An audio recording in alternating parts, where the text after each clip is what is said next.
says, instead, to my brothers, go to them and tell them that I am going to my father and to their father now. Referring to God. Jesus came to do one thing, to restore the hearts of the children back to their original father. Now, this statement is made after the resurrection. This is the statement he made, the first statement he made about ministry to Mary. She's about to touch his body. And he said, don't touch me yet. I'm about to ascend to my Father. He says, and tell my disciples, I am now going to my Father, and now he is your Father again. What Jesus did was destroyed the power of the stepfather. And he restored the influence of the original father. Let me tell you what I love about this whole thinking of Jesus. You have the genes of your father, not your stepfather. Your genetics come from your father. So even though you might be behaving like a stepfather, your genetic coding is your biological father.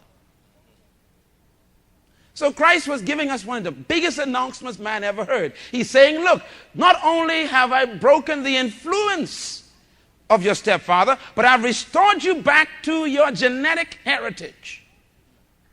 Holiness is natural for man. The only problem is he's been living in an unholy house with unholy influence. That's why when we obey God, we live longer. We come back to our original environment. Let me stress this next statement, please. I'm going to give you a list to write down very quickly. The statement is about how Jesus lived his life connected to his Father. This changed my life when I understood this. He referred to his Father, number one, men, write this down, please, for his identity. He says, I and my Father are one. He got his identity from his Father. He didn't get his identity from some superhero or some sports figure. He got his identity from his Father. God wants men to get their ID from their fathers.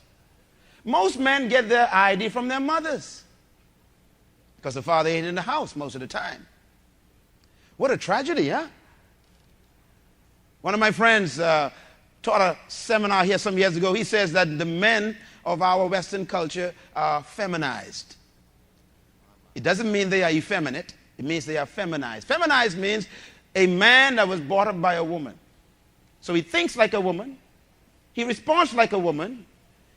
He actually lives mentally like a woman. His mother is a woman. All his school teachers were women. His Sunday school teachers are women. His boss is a woman. And then he marries a woman. He's in big trouble, woman trouble. And then the woman demands from him manhood.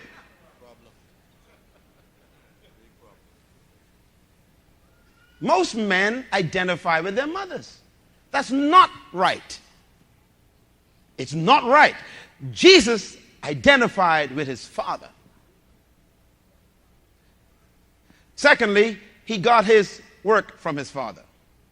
One of his favorite statements was this: I came to do the work my Father gave me to do. He got his work ethic from his Father. Here's what he says about his Father again in the book of John. He says, my Father is always working, and therefore I am working. Listen to me, men.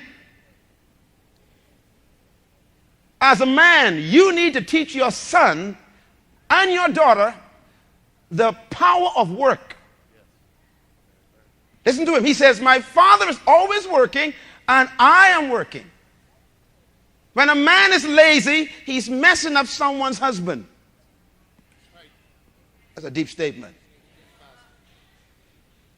A lazy man is a dangerous grandfather.